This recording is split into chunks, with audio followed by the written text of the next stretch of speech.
Ever wish you could, like, know for sure what causes something to happen? Yeah. Like, did that new marketing campaign really boost sales, or was it just, a coincidence? Yeah. That's the whole idea of causality, and that's what we're going to be looking at today. Okay. So you've given us a bunch of really interesting stuff to go through. We've got a Nobel Prize lecture on how economists figure out causality. Uh-huh. We've got an explanation of that prize for, like, normal people. Right. And then we've got a research paper on explainable AI, just to mix things up. That's a good mix. Okay, so before we get too deep into all of this, Yeah. let's just make sure we're all on the same page here. We're talking about cause and effect, right? Right. Like what makes something happen. Yeah. But the thing is, just because two things happen together doesn't mean one actually causes the other. That's right. It's the classic correlation versus causation problem. Yeah. And we see that everywhere. I mean, you see it in news headlines, social media, sometimes even in scientific studies. Totally. Like, have you ever heard that people who drink red wine live longer? Oh, yeah. It makes you kind of want to stock up on Cabernet, right? Right. Well, hold on. It might just be that people who can afford red wine also tend to have, like, healthier lifestyles in general. Oh, okay. Maybe they've got more money, so they've got better health care, they have more time for exercise, they have less stress. You just can't assume it's the wine that's, like, the magic ingredient. Right. So how do researchers, especially economists, how do they actually figure out what's really going on? Yeah. I mean, they can't just, like, run experiments where they force some people to drink red wine and others to abstain. Right. Exactly. And that's where the concept of natural experiments comes in. Right. Sometimes, just like the real world, it throws us situations that are basically like experiments, even though, like, no scientists planned it that way. Okay, I'm intrigued. Give me an example. Okay, so one of the most famous examples, and it's actually mentioned in a few of these sources that we've got here, is a study on the Vietnam War draft lottery. Okay. It might seem completely unrelated, but just, like, bear with me here. Okay, a draft lottery. I'm listening. But how does that connect to economics? Okay, so in the U.S., young men were randomly assigned lottery numbers to determine if they'd be drafted, right? And that random assignment, it created a natural experiment. Okay. Because it meant that some men were, like, much more likely to serve in the military, and it wasn't because of their education or their income or anything like that. It was just totally random. Gotcha. So you've got this group of men, some facing a higher chance of going to war, others not. Right. And it's all just random. Yeah, totally down to luck. Wow. So researchers could actually study the long-term impacts of military service by comparing those two groups. And what they found was that men who were, draft eligible, so more likely to serve, they actually earned less later in life compared to those who weren't draft eligible. Wow, that's pretty significant. So the draft lottery basically let them isolate the impact of military service on earnings separate from other things. Exactly. Now, what's cool is that you can apply that same principle to other areas of economics. Okay. So another study that's highlighted in the sources looked at the impact of education on earnings using compulsory schooling laws as their natural experiment. Compulsory schooling laws. Yeah. Okay, I think I see where you're going with this. Yeah, so these laws determine how long kids have to stay in school, right? Mm-hmm. And that actually creates differences in, like, how much education people get based on when they were born. Okay. So kids born earlier in the year, they could leave school sooner than those born later. Right. It's like a built-in experiment. So your birth date could actually impact your earnings. That's crazy. It is. And that variation in schooling based on birth date, it allowed the researchers to isolate the effect of having an extra year of education on earnings. And what they found was that for the people who stayed in school longer because of the law, an extra year led to a 9% increase in income. But hold on, they only saw that increase for the people whose behavior was changed by the law, right? Right. That's a great point. Not for everyone. Exactly. It highlights this really important concept in these types of studies called the local average treatment effect, or LATE. LATE. Okay, break that down for me. What is LATE, and why should I care? Okay, so LATE recognizes that, like, in these natural experiments, we're not always looking at the effect of something on everybody. We're interested in the effect on the specific group of people who were actually affected by the experiment. Gotcha. So in the schooling example, it's the people who stayed in school longer because of that law. Okay. Not the people who would have stayed anyway. Right, so LATE is kind of like zooming in on a specific group within the bigger picture. Yeah. It helps you isolate the real impact of, say, an extra year of school without getting confused by all the people who wouldn't have stayed in school anyway. Exactly. Okay. It's a way to be more precise about what we can actually learn from these like real-world situations. Gotcha. Think of it like this. Imagine a company offers a new perk, like a free gym membership. Okay. Late helps us understand how that perk actually impacts the employees who use it, rather than trying to measure the effect on everyone, even those who never actually go to the gym. Right. It's like, why even try to figure out if free gym memberships make people happier if you're only looking at the people who never go to the gym? Exactly. So late helps you like zero in on the people actually experiencing the change. Precisely. It's all about being really targeted and understanding the nuances of these natural experiments. All right, so far we've got correlation versus causation, natural experiments, and late.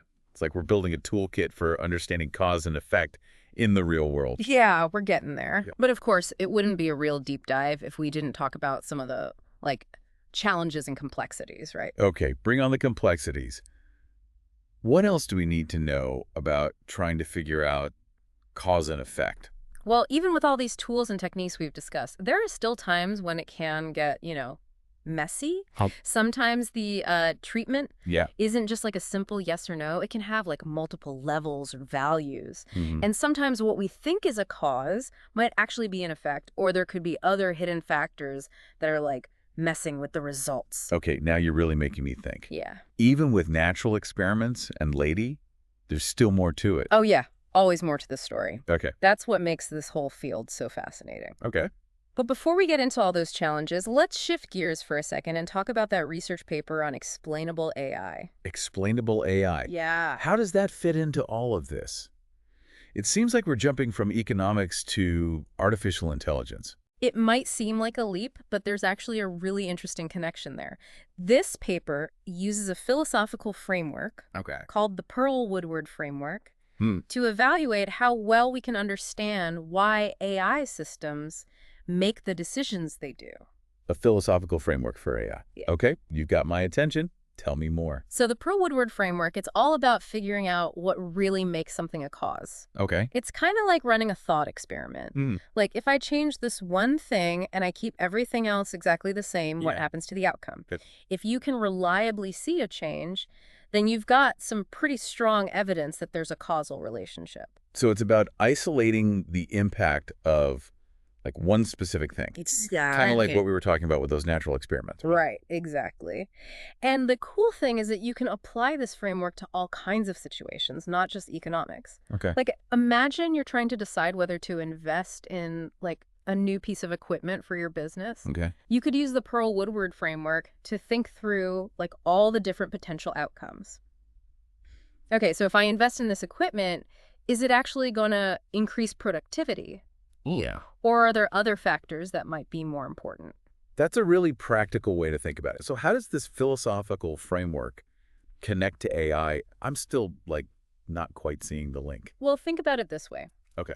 AI systems are making more and more decisions that affect our lives, right? Right. Loan approvals, medical diagnoses, even job recommendations. Wouldn't you want to understand why those decisions were made? Yeah, for sure. That's where explainable AI comes in. Okay.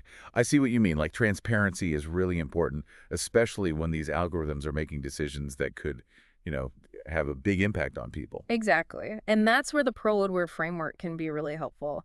It gives us a way to evaluate whether like an AI system's explanation for its decision is actually based on real causal relationships, or if it's just spitting out correlations that might not really mean anything. So it's like a way to check if the AI is actually reasoning like the way a human would. Yeah. Like considering all the different factors and understanding the cause and effect connection. Yeah, you got it. And the paper actually talks about like different levels of causal certification for AI explanations. Okay.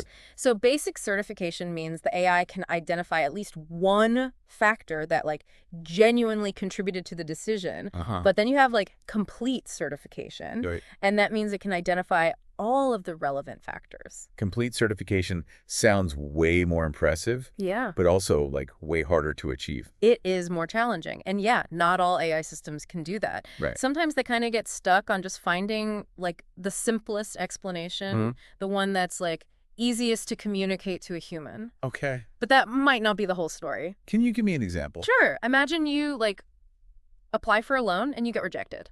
And the AI system tells you you were denied because your credit score is below 650.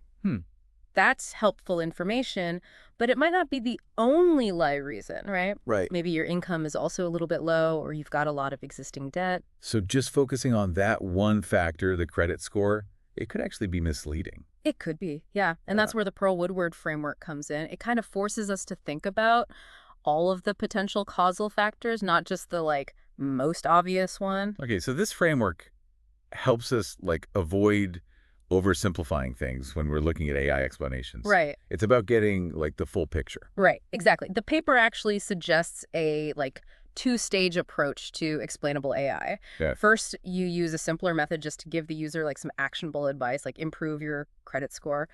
But then you use the Pearl-Woodward framework to, like, dig deeper and see if there are any other hidden factors that might also be important. I like that. It's like a double check to make sure the AI isn't, like, missing something really crucial. Right. It's about combining practicality with, like, completeness. Okay, so we've got this powerful philosophical framework for understanding causality, and it can even be applied to AI systems. Yeah. But earlier, we were talking about some of the challenges that researchers face when they're trying to untangle cause and effect in the real world. Right. Can you remind me what those were? Yeah. One of the biggest challenges is the problem of unobserved confounders. Unobserved confounders. Yeah, these are basically hidden factors that can mess with our results even when we're using natural experiments and, like, all these fancy statistical techniques. Those sound like trouble. Can you give me an example of how they might, like, mess things up? Sure. Imagine you're trying to figure out if, like, a new teaching method actually improves student learning. Okay. So you could compare a classroom using the new method to a classroom using the old method. But what if the students in the new method classroom are just, like, naturally more motivated? Or they have more support at home? Ah, I see the problem. Yeah. It might look like the new teaching method is, like, working wonders. Right. But it could be those other hidden factors that are really making the difference. Exactly. And since we can't always measure or observe those hidden factors, they can really complicate our attempts to understand what's truly causing those outcomes that we see. So how do researchers deal with these sneaky confounders? Well, there are a few things they can do. One is to just, like, try to collect as much data as possible on all potential confounders, even if they can't be perfectly measured. Okay. And then another approach is to use statistical techniques that are specifically designed to try and address this issue of, like, unobserved confounding. So it's like this constant battle trying to outsmart these hidden biases that might be lurking in the data. It can feel that way sometimes, yeah. Okay. What other challenges should we be aware of? Another tricky one is reverse causality. Reverse causality. Yeah. Sometimes we think A is causing B, but it's actually B that's causing A. Oh, yeah. It's like the whole chicken and egg thing. It is, exactly. Like, does reading make you smarter, or are smarter people just, like, more likely to read? That's a good one. Or here's another example from the sources. Does exercise reduce the risk of depression? Or are people with depression just less likely to exercise? Yeah. It can be really hard to, like, tease those two things apart. Right. So it's not always as straightforward as it seems. How do researchers avoid falling into that trap? Well, it requires some, like, careful thinking about the timing of events and the underlying, like, mechanisms involved. Okay. So they have to ask questions like, okay, did A happen before B? Or is there, like, a plausible explanation for why B might actually be causing A? So it's about being a critical thinker, not just taking things at face value. Exactly. Always questioning, always digging a little deeper. Right. And then there's the issue of selection bias. Selection bias. Okay, what's that? Okay, so this happens when the groups that are being compared are different in ways that affect the outcome even before the treatment is applied. Okay, I need an example for that one. Right. Let's say a company wants to see if their new training program is effective. Okay. But what if the employees who, like, volunteer for the program Yeah. are already more motivated or more skilled than the employees who don't? Ah, I see. The people choosing to participate, they might already be different in some, like, key ways. Exactly. And that could totally skew the results. Exactly. And this difference in, like, selection can lead to misleading conclusions. Hmm. So the training program might appear to be more effective than it really is, Right. just because it's being used by like a group of people who are already like predisposed to perform well.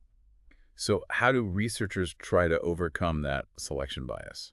Randomization is a really powerful tool for that. If you randomly assign people to the treatment and control groups, it helps to make sure that any pre-existing differences are evenly distributed. So it's like shuffling a deck of cards to ensure a fair game. Yeah, that's a great analogy. You want to make sure that both groups have a mix of like motivated and less motivated people, skilled and less skilled people, and so on. Exactly. But sometimes randomization just isn't possible, especially in studies where you can't control who's getting the treatment. Right. So in those cases, you have to use other strategies like statistical techniques to kind of adjust for any known differences between the groups, or carefully selecting comparison groups that are like as similar as possible to the treatment group. It sounds like a constant game of cat and mouse trying to like stay one step ahead of these biases. It can definitely feel that way, yeah. But the goal is always the same, to understand the true causal relationships, even when they're kind of hidden in plain sight. Okay, so we've covered a lot of ground here. Correlation versus causation, natural experiments, late, the Pearl-Woodward framework, unobserved confounders, reverse causality, and selection bias. My brain is like officially full. It is a lot to take in for sure, but these are all super important concepts for anyone who wants to like understand how the world works, Yeah. whether you're an economist, a data scientist, or just a curious person.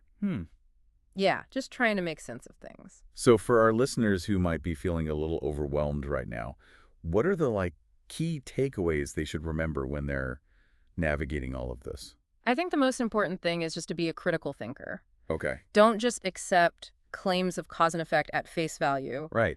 Ask questions, consider alternative explanations, Yeah. and look for evidence of like really rigorous research. Be a skeptical consumer of information, especially when it comes to cause and effect. Exactly. And remember, context matters. Hmm. The same treatment can have different effects depending on the specific circumstances. Like Right. what works in one situation might not work in another. It's all about nuance. The world is messy, and so are the causal relationships that shape it. Well said. And then finally, just remember that this is like an ongoing process. Okay. We're constantly learning new things, Yeah. developing new methods, refining our understanding of how the world works. It's not about finding all the answers. It's about constantly asking, like, better questions. That's a great way to put it. Okay, so we've explored the power of causality, the challenges of studying it, and even its, like, philosophical underpinnings. Yeah. And we've seen how these ideas are actually shaping the world of AI. But there's one more piece to this puzzle we need to explore. What are the implications of this focus on causality for economics and, like, for our everyday lives? That's a great question. And it actually leads us to some really fascinating insights. Stay with us, folks. We'll be right back to wrap up our deep dive into the world of causality. All right, so we're back, ready to wrap up our deep dive into all things causality. We've talked about the tools, the challenges, even like the whole philosophy behind it. Yeah. But now let's talk about what it all means. Okay. It's one thing to understand the theory, right? But the real power of all this stuff is in how it's actually used. And you really see that in economics. Right, and the Nobel Prize lecture that we were talking about before, it actually talks about a credibility revolution in economics. Thanks to the work of researchers like Angrist and Imbens and Card. Right. But what does that even mean? Like, what was economics like before this revolution?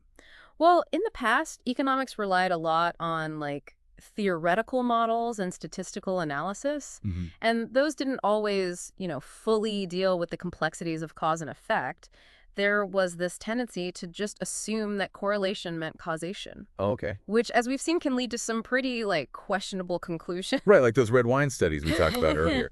Just because two things happen together doesn't mean one is causing the other. Exactly. But then the work of these Nobel laureates and lots of other people has brought a whole new level of rigor to the field. They've really pushed for using things like natural experiments along with other techniques to actually nail down those causal relationships. So it's like they've given economists this whole new set of tools Yeah, to actually test their theories and make sure their findings are based on, like, real-world evidence. exactly. And that has led to some pretty amazing insight. I mean, really groundbreaking stuff. Like what? Remember those studies we talked about earlier? The ones on the minimum wage? Yeah. Those use natural experiments to challenge that old idea that raising the minimum wage always leads to job losses.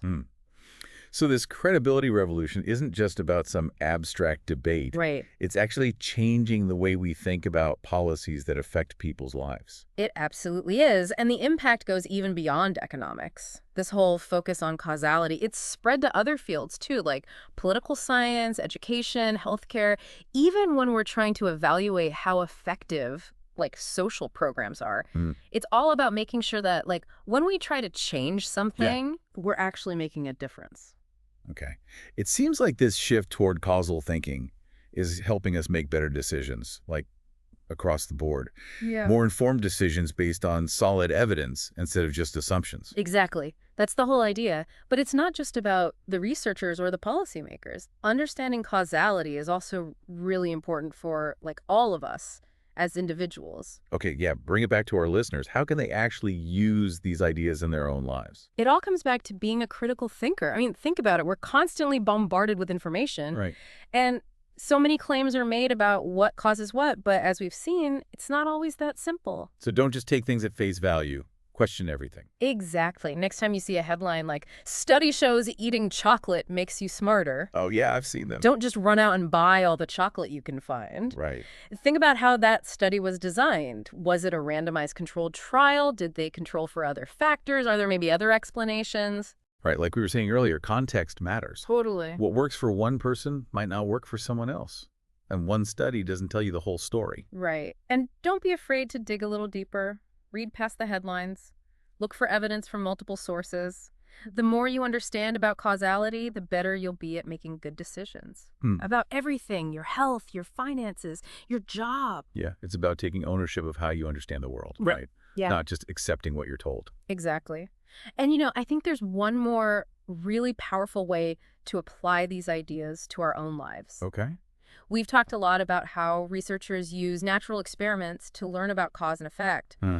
But what if we started to view our own lives as a series of natural experiments? Ooh, I like that. Yeah. It's like every decision we make, every action we take, it's like a little mini experiment. Exactly. Every choice has consequences, whether we intend them or not. By paying attention to those outcomes, by reflecting on those cause and effect relationships in our own lives, we can learn so much. Yeah. And then we can use that to make better choices in the future. That's like you become a scientist in your own life. Exactly. You try something new, you observe what happens, and then you use that information to adjust your course. It's a continuous cycle of learning and growth. That's a really cool way to think about it. It means we're not just like passive bystanders in our own lives. Right. We have agency. We can use the tools of causal thinking to shape our own experiences. I couldn't have said it better myself. So as you go about your day, just think about the choices you're making, the actions you're taking. What are the ripple effects? What are those causal chains that are shaping your life?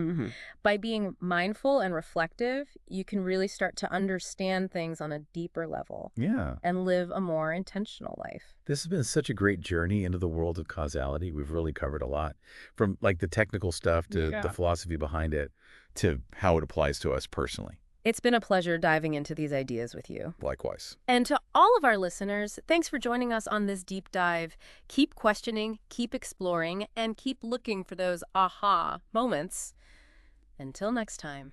That's it for Causality for today. We'll catch you on the next deep dive, where we'll be exploring a whole new world of fascinating ideas.